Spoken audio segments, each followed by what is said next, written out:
Hello friends, my name is C Rahul Singh. Welcome to my YouTube channel. आज मैं आपके लिए एक बहुत ही इंपॉर्टेंट इन्फॉर्मेशन लेके आया हूँ, जो कि है रिगार्डिंग ब्लॉक क्रेडिट, यानी कि सेक्शन 17(5), जिसमें ब्लॉक क्रेडिट के बारे में बताया गया है, यानी कि वो क्रेडिट जो आपको नहीं मिलेंगे। तो उसी सेक्शन 17(5) से रिलेटेड कुछ चेंजेस हैं, वो मैं आपके साथ डिस्कस करने वाला हूँ। तो जैसा कि आप जानते हैं कि 17(5) के अंदर हमारी लिस्ट बताई गई है कि कौन कौन से एक्सपेंसेस या कौन कौन सी सप्लाईज़ हैं, इनवर्ट सप्लाईज़ हैं, जिन पे हमें इनपुट टैक्स क्रेडिट नहीं मिलेगा। तो उसी तरह उसी लिस्ट के अंदर एक सर्विस दी गई है, एक इनवर्ट सप्लाई बताई गई है, जिस पे क्रेडिट हमें नहीं मिलता है। वो है थर्ड पॉइंट है, जो कि हमारा 17(5) का जो बी पॉइंट है उसके अंदर है।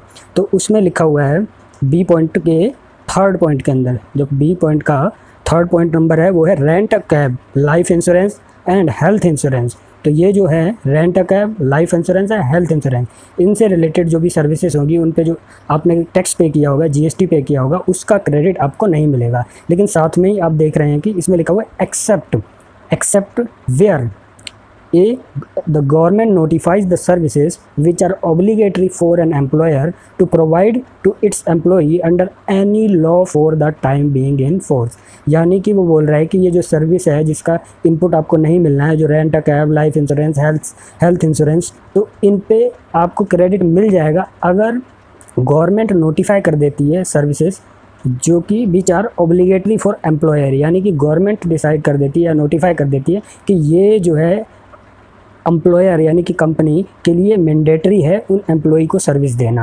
तो सपोज़ गवर्नमेंट जो है अगर नोटिफाई कर देती है कि एक एम्प्लॉयर के लिए एम्प्लॉई का इंश्योरेंस कराना मैंडेटरी है under any law for the time being in force, यानी किसी लॉ के अंदर उसे मैंडेटरी कर देती है, तो उसका क्रेडिट हमें मिल जाएगा।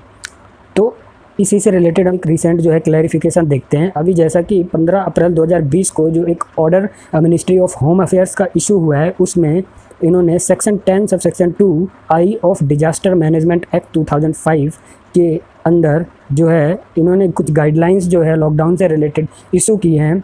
उसी गाइडलाइंस के अंदर जो एनेक्सर 2 है, standard operating procedure for social distancing for offices, work place, factories and establishment. तो दोस्तों इसमें लिखा हुआ है कि the following measure shall be implemented by all offices, factories and other establishment. तो यानी कि इन मेजर्स को जो है हर फैक्ट्री या ऑफिस में मैंडेटरीली इम्प्लीमेंट किया जाएगा, जिसमें से एक पॉइंट इनमें दिया हुआ है 5वां नंबर, 5th नंबर है medical insurance for workers to be made mandatory, यानी कि जो वर्कर्स हैं या एम्प्लॉइज़ हैं उस फैक्ट्री या फिर ऑफिस के अंदर, उनका जो मेडिकल इंश्योरेंस है वो उस एम्प्लॉयर को कराना मैंडेटरी है।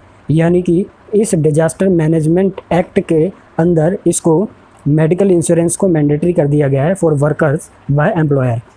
तो इसी का एक बेनिफिट लेते हुए हम इस सेक्शन 17(5) के अंदर इस बेनिफिट को हम इस एक्सेप्शन में कवर मान सकते हैं, क्योंकि इसमें लिखा हुआ है कि ये जो क्रेडिट है मिल जाएगा अगर it is obligatory for an employer to provide its employee under any law for the time being in force. यानी कि अंडर एनी लॉ मतलब डिजास्टर मैनेजमेंट एक्ट के तहत इस ऑब्लिगेशन को मैंडेटरी कर दिया गया है एम्प्लॉयर की साइड से कि उन्हें जो है अपने वर्कर्स एम्प्लॉइज़ का मेडिकल इंश्योरेंस कराना मैंडेटरी है। यानी कि जब ये मैंडेटरी हो गया है तो इसका मतलब है इस मेडिकल इंश्योरेंस पे जो जीएसटी चार्ज होगा उसका क्रेडिट उस एम्प्लॉयर को मिल जाएगा। तो दोस्तों ये एक बहुत ही इंपॉर्टेंट अपडेट था in GST regarding block credit, जिसमें हमें हेल्थ इंश्योरेंस, मेडिकल इंश्योरेंस से रिलेटेड हमें कुछ बेनिफिट जो है मिला है, जिसका क्रेडिट यानी कि एम्प्लॉयर दे सकता है। तो दोस्तों इसी तरह की इंपॉर्टेंट अपडेट्स और इन्फॉर्मेशन लेने के लिए आप मेरे चैनल के साथ जुड़े रहें टाइम टू टाइम, और इसे शेयर करें, सब्सक्राइब करें, ताकि इंपॉर्टेंट से इंपॉर्टेंट इन्फॉर्मेशन टाइमली आप सभी तक पहुंच सकें। तो थैंक्स फॉर वॉचिंग।